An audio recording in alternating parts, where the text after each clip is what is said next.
Salut les amis, bienvenue sur Codeur Passionné. Lentement et sûrement, nous avançons vers la fin de notre playlist. Dans cette vidéo, nous allons travailler sur la suppression d'un étudiant.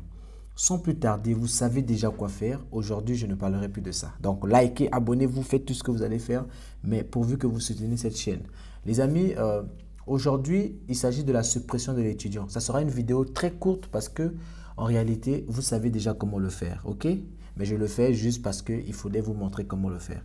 Mais sinon, vous savez déjà, parce que nous avons travaillé sur la suppression notamment du niveau scolaire. Donc, c'est la même logique que nous allons en fait reproduire au niveau de la suppression des étudiants. Donc, les amis, sans plus tarder, comme pour le niveau scolaire, je vais tout simplement dupliquer ici. Donc, au niveau du poste, ici, je vais dupliquer et je vais mettre delete. Delete. Voilà, étudiant. Ici, la fonction que je vais appeler, c'est la fonction, vous pouvez l'appeler destroy. Laravel appelle souvent destroy. Et ici, on va avoir destroy. Voilà. Et ici, on vient tout simplement créer la fonction destroy. On descend là, public function, destroy. Destroy va récupérer quoi? Il va récupérer l'étudiant. On l'appelait étudiant. Et tout ce qu'il va faire, il va juste faire étudiant. Delete. OK. Et on fait un return redirect back. C'est tout. On enregistre, on revient là, on fait un PHP Artisan Optimize. Comme vous pouvez le voir les amis, chaque vidéo a sa branche sur Git.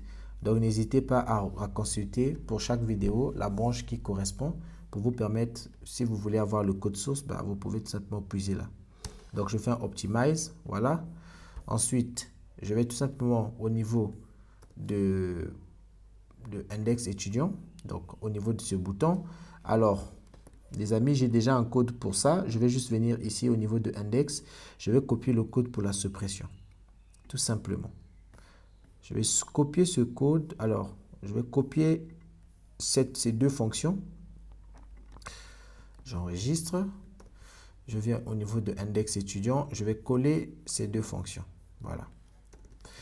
Donc ici, je vais l'appeler delete confirmation. Ici, delete étudiant, tout simplement. Étudiant. Alors ici, on aura étudiant. J'ai fait delete. Bon. Pour garder les mêmes noms, ici, on a utilisé delete. Donc là aussi, on va garder delete. Delete, la méthode peut rester destroy, mais ici, on garde delete. Pour des raisons de cohérence. Donc je reviens ici, PHP Artisan Optimize. Bam. On revient ici.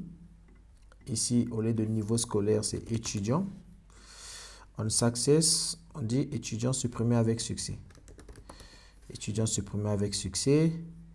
Là, une erreur est rencontrée. OK. Vous êtes sur le point de supprimer cet élément, cet étudiant. Voilà. Confirmer, delete étudiant. Ici, on appelle delete étudiant.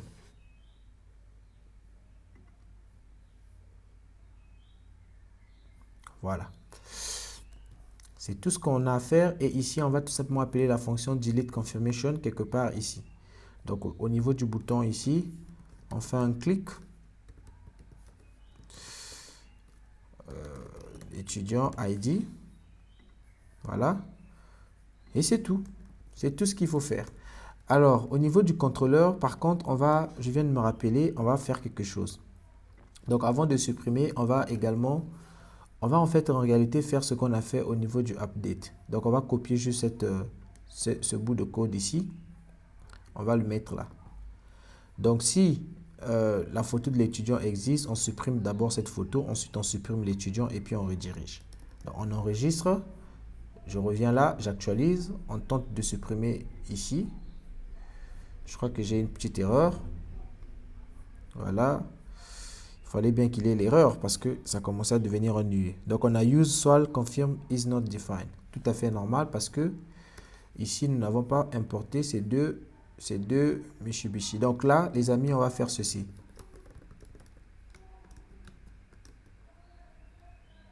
Donc, soit confirme. Excusez-moi, il y aura du bruit tout à l'heure. Nous sommes en pleine campagne législative ici au Congo. Et donc, chaque matin, quand il est 4 heures, quand il est 5 heures, il y a des gens qui passent avec des mégaphones qui nous pompent les oreilles comme quoi allez voter, voter le candidat intel, etc., etc. C'est vraiment des histoires à dormir debout, je vous raconte. Donc, ça commence à devenir comme une norme, quoi. Chaque matin, c'est ça qui nous réveille là. Que voulez-vous? Alors, on enregistre, on actualise, voilà. Donc, on n'a plus ce problème, on clique là, ok, vous êtes sur le point de supprimer cet étudiant. On va quand même mettre le nom de l'étudiant qu'on aimerait supprimer, ça sera un peu plus intéressant. Donc ici, au lieu de récupérer juste l'ID, on va récupérer l'étudiant carrément.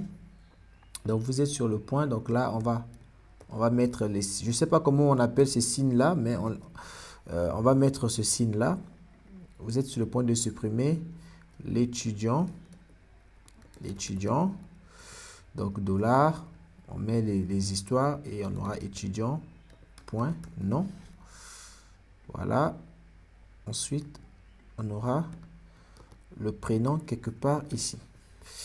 Et si vous voulez, tout ça, on le met entre les doubles côtes. Voilà. Là, c'est beaucoup plus présentable. Et ici, on modifie étudiant.id. C'est ce que nous allons faire. Donc, je vais chercher également où est-ce que j'ai appelé cette fonction ici. Au lieu de dire étudiant.id, je fais étudiant tout simplement.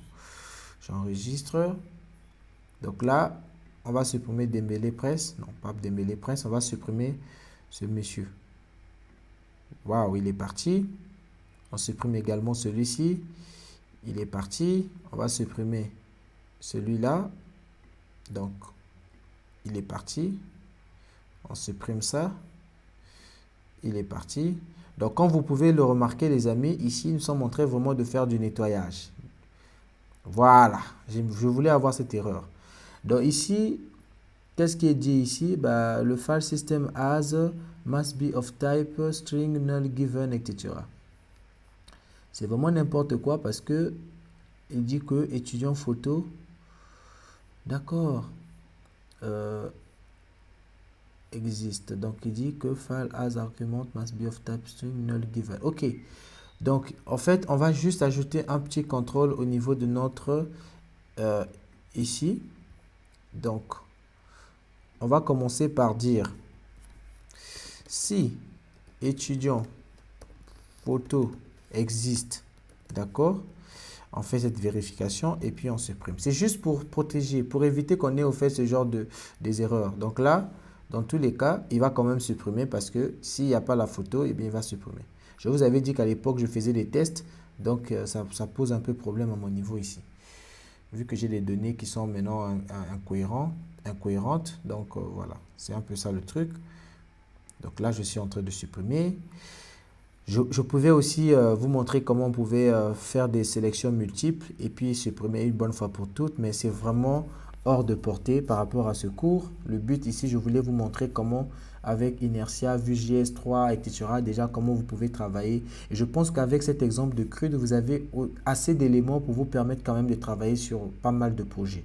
Mais déjà, je ne vais pas conclure cette playlist sans vous montrer l'authentification. Je vais vous montrer la façon la plus simple de faire l'authentification avec Laravel. Parce que je vois beaucoup de gens se casser le visage lorsqu'il faut faire l'authentification. Certains utilisent Jetstream, Breeze, toutes sortes de choses. Je ne dis pas que ce n'est pas bon, c'est bien tout ça en fonction de vos besoins. Mais la plupart des temps, on n'a pas besoin de tout ça. La plupart des logiciels que vous allez développer, vous n'avez pas besoin de tout ça. Surtout quand c'est des logiciels que vous allez développer pour les entreprises. Vous n'avez pas besoin de tout ce que Jetstream offre comme fonctionnalité. Donc, je vais vous montrer de façon simple comment vous pouvez le faire. Croyez-moi, vous allez vraiment aimer. Allez, on se dit à plus tard. Portez-vous bien. Ciao.